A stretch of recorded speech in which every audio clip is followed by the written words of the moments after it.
Little Red Riding Hood.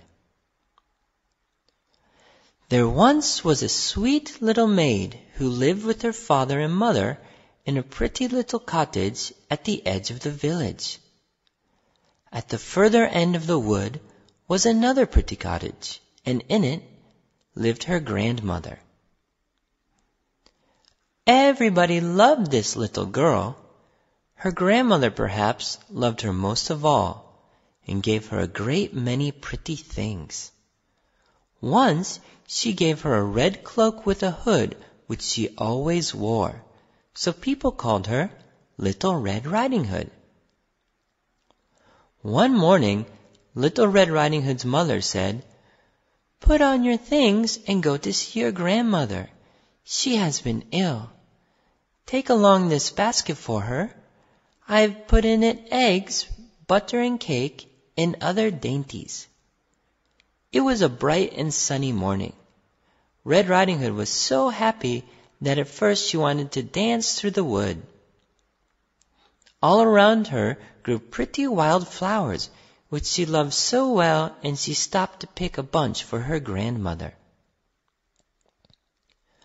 Little Red Riding Hood wandered from her path and was stooping to pick a flower when from behind her a gruff voice said, "Good morning, Little Red Riding Hood." Little Red Riding Hood turned around and saw a great big wolf. But Little Red Riding Hood did not know what a wicked beast the wolf was. She was not afraid. "What have you in the basket, Little Red Riding Hood?" "Eggs and butter cake, Mr. Wolf." "Where are you going with them, Little Red Riding Hood?" "I'm going to my grandmother who is ill, Mr. Wolf." "Where does your grandmother live, Little Red Riding Hood?" "Along that path, past the wild rose bushes, then through the gate at the end of the wood, Mr. Wolf." Then Mr. Wolf again said, "Good morning," and set off, and Little Red Riding Hood again went in search of wild flowers.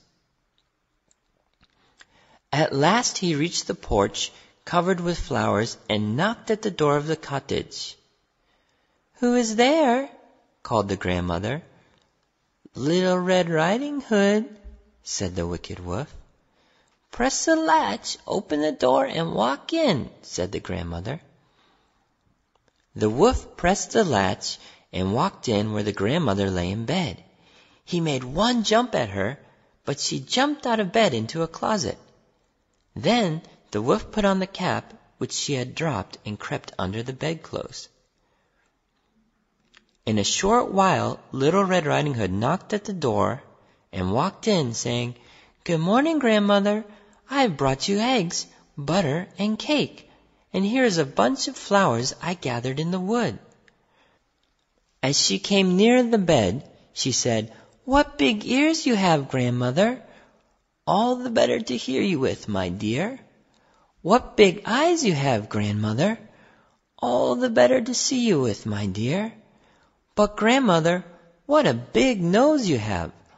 All the better to smell with, my dear."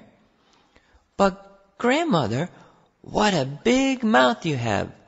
All the better to eat you up with, my dear," he said as he sprang at Little Red Riding Hood.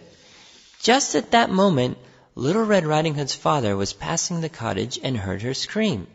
He rushed in and with his axe chopped off Mr. Wolf's head. Everybody was happy that Little Red Riding Hood had escaped the wolf. Then Little Red Riding Hood's father carried her home, and they lived happily ever after.